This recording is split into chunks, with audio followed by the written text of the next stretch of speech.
Welcome to Penrose Learning, where we make understanding easy.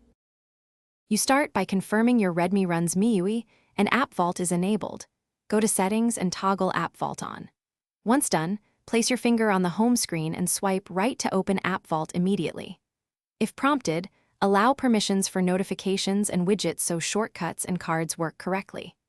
This initial step is fast but essential because App Vault needs those permissions to display content and let you add or remove cards without interruption.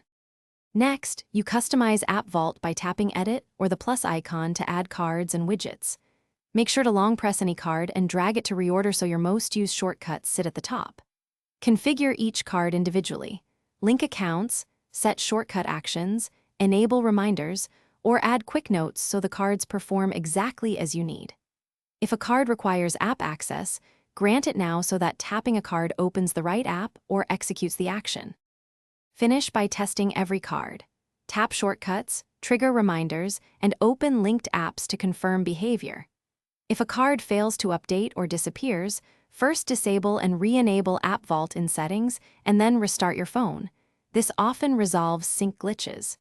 Make sure to clear the App Vault cache or revisit app permissions if problems persist, because denied permissions are the common root cause. One key tip: recheck notification and background permissions for the apps used in cards to avoid future issues.